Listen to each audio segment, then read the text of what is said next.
श्री स्वामी समर्थ. नमस्कार. मी नंदिनी माझ्या यूट्यूब चॅनलवर तुमचं खूप मनापासून स्वागत करत आहे. तुमच्या मनातील सर्व चांगल्या इच्छा स्वामी महाराज पूर्ण करो ही स्वामींच्या चरणी प्रार्थना करते आणि आजच्या या व्हिडिओला सुरुवात करते. तर पहा, आज वार आहे सोमवार आणि हा श्रावण महिन्यातील दुसरा सोमवार आहे. हा महिना महादेवाला समर्पित असून या दिवशी माता पार्वती आणि भगवान शिवशंकर यांची विशेष अशी पूजा केली जाते. श्रावणी सोमवारी जर आपण मनोभावे भगवान शिवशंकरांची विशेष अशी पूजा जर केली तर आपल्याला सर्व ज्या काही आपल्या इच्छा आहेत तर त्या पूर्ण होतात असं मानलं जातं. म्हणून आजच्या दिवशी आपल्याला भगवान शिवशंकरावरती रुद्राभिषेक, जलाभिषेक यासारखे अभिषेक हे करायचे आहेत आणि विधिवत पूजा अर्चा करायची आहे. त्याचबरोबर व्रत देखील या दिवशी करायचं आहे. आणि पहा, या दुसऱ्या श्रावणी सोमवारची जी शिवामूठ आहे तर ती तीळ आहे. म्हणून आपल्याला पांढऱ्या तिळाची शिवामूठ जी आहे तर ती शिवलिंगावरती अर्पण करायची आहे. आणि पहा, या श्रावणी सोमवारी शिवतत्व हे नेहमीपेक्षा जास्त प्रमाणामध्ये जागृत अवस्थेमध्ये असते. या तिथीवर आपण जर काही प्रभावी उपाय केले तर त्याचे निश्चित फळ हे आपल्याला प्राप्त होते. म्हणून या दिवशी करण्यासाठी वास्तुशास्त्रामध्ये विशेष असे उपाय सांगितले जातात. म्हणूनच आजच्या व्हिडिओमध्ये मी तुम्हाला अतिशय प्रभावशाली उपाय सांगणार आहे. या श्रावणी सोमवारी दिव्याखाली ठेवण्यासाठी आपल्याला एक वस्तू दिव्याखाली ठेवायची आहे. तर ही वस्तू कोणती आहे आणि त्याबद्दलच आजच्या व्हिडिओमध्ये आपण जाणून घेणार आहोत. ही वस्तू जर आपण दिव्याखाली ठेवली तर एका रात्रीत आपल्या आयुष्याचं सोनं होईल, इतका हा प्रभावशाली उपाय आहे. आपल्या कितीही कठीण इच्छा असू द्या त्या पूर्ण झाल्याशिवाय राहणार नाही. आणि असा हा अत्यंत प्रभावशाली उपाय कसा करायचा आहे याबद्दल आजच्या व्हिडिओमध्ये आपण जाणून घेणार आहोत. त्यामुळे तुम्ही कुठे व्हिडिओ स्किप न करता शेवटपर्यंत नक्की बघा, जेणेकरून तुमच्यापर्यंत योग्य ती माहिती पोहोचेल. आपल्या चॅनलवर नवीन असाल तर चॅनलला सबस्क्राईब करा आणि त्याचबरोबर असे माहितीपूर्ण व्हिडिओ पाहण्यासाठी बेल आयकॉनलाही प्रेस करा, म्हणजे मी जेव्हा नवीन व्हिडिओ अपलोड करेन त्याचे नोटिफिकेशन सर्वात अगोदर तुम्हाला भेटेल आणि तुम्ही एकही व्हिडिओ मिस करणार नाही. त्याचबरोबर कमेंट्समध्ये ओम नमः शिवाय किंवा श्री शिवाय नमस्तुभ्यम या मंत्र लिहायला विसरू नका. तर पहा, आपल्याला हा जो उपाय आहे तर तो आज संध्याकाळी करायचा आहे. संध्याकाळी घरामध्ये जी लक्ष्मी येण्याची वेळ आहे त्या वेळेमध्ये तुम्हाला हा उपाय करायचा आहे. संध्याकाळी 6च्या नंतर तुम्हाला हा उपाय करायचा आहे. 6 नंतर 9 वाजेपर्यंत तुम्ही हा उपाय करू शकता. हा उपाय जो आहे तर या वेळेमध्ये जर केला तर आपल्या घरामध्ये या वेळेमध्ये लक्ष्मी येण्याची वेळ आहे आणि ह्या वेळेमध्ये आपण हा उपाय केला तर आपल्या घरामध्ये लक्ष्मी माता प्रसन्न होते आणि लक्ष्मी आपल्या घराकडे आकर्षित होऊन स्थायी स्वरूपात आपल्या घरामध्ये प्रवास करत असते. हा उपाय करण्या अगोदर तुम्हाला महादेवाची यथासांग अशी पूजा करून घ्यायची आहे. ज्यावेळेस तुम्ही हा उपाय करणार आहात त्यावेळेस तुम्हाला तुमचं मन आणि शरीर हे शुद्ध ठेवून हा उपाय करायचा आहे. जर तुम्ही तुमचं मन आणि शरीर हे शुद्ध ठेवून जर हा उपाय केला तर ह्या उपायाचं तुम्हाला निश्चितच फळ हे प्राप्त होत असतं. आता हा उपाय जो आहे तर तो आपल्याला घरामध्ये का करायचा आहे?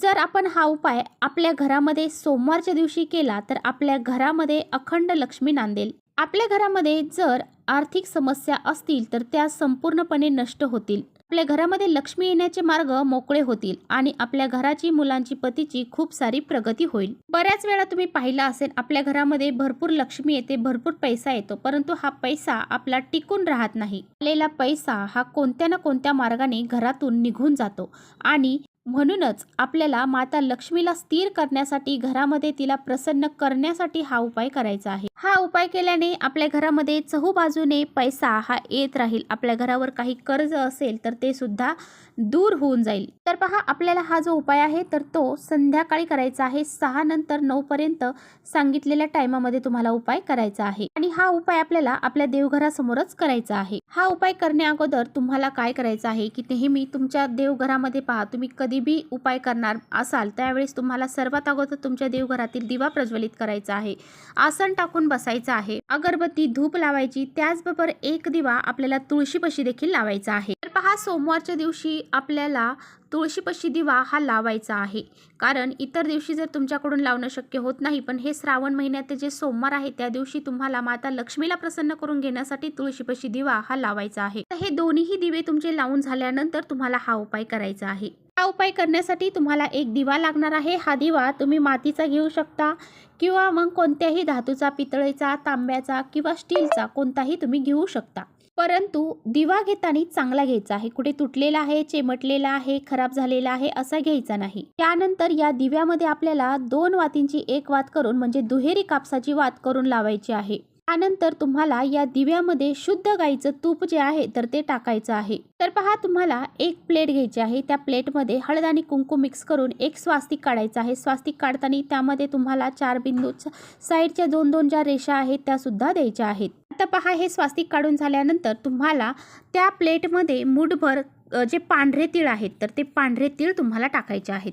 पहा, यामध्ये आपल्याला काळे तिळांचा वापर करायचा नाही. काळे तीळ हे आपले पितृशांती करण्यासाठी, काही दोष दूर करण्यासाठी वापरले जातात आणि पांढरे तीळ जे आहेत तर ते लक्ष्मी प्राप्तीसाठी वापरले जातात.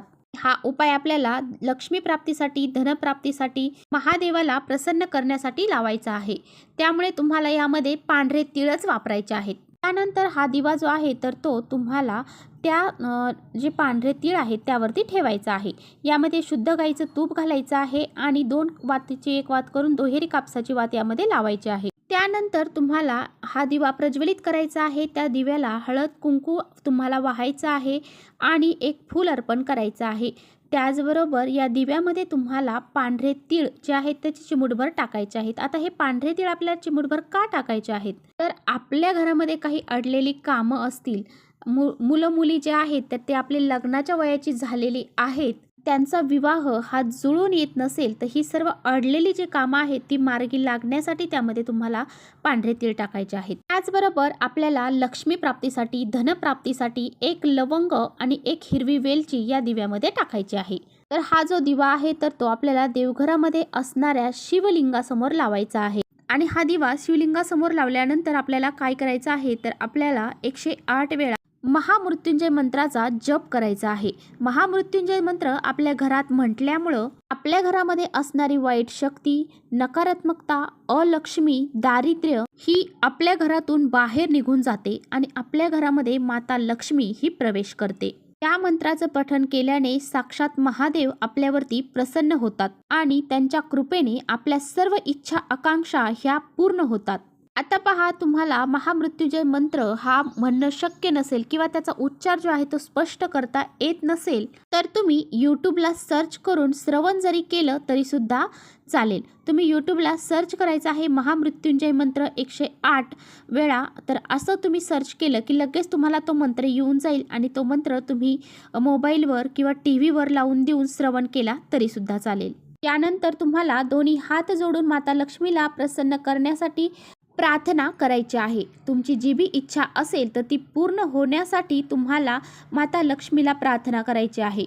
आणि असा हा अत्यंत साधा आणि सोपा छोटासा उपाय तुम्हाला दुसऱ्या श्रावणी सोमवारला करायचा आहे. यानंतर तुम्हाला दुसऱ्या दिवशी ह्या दिव्याखाली असणारे तीळ जे आहेत तर ते तुम्ही वापरू शकता किंवा पक्ष्यांना खाऊ घालू शकता. आणि त्यानंतर जी काही वेलची आणि लवंग आपण दिव्यामध्ये टाकलेलं आहे तर ते तुम्हाला स्वच्छ करून परत वापरता आलं तर तुम्ही वापरू शकता किंवा मग तुम्ही ते एका झाडाखाली नेऊन टाकून दिलं तरी सुद्धा चालेल. चला, इथेच थांबवते माझा व्हिडिओ आवडला असेल तर नक्की लाईक करा. चॅनलवर नवीन असाल तर चॅनलला सबस्क्राईब करा. परत भेटूया अशा छानशा व्हिडिओसोबत. तोपर्यंत श्री स्वामी समर्थ.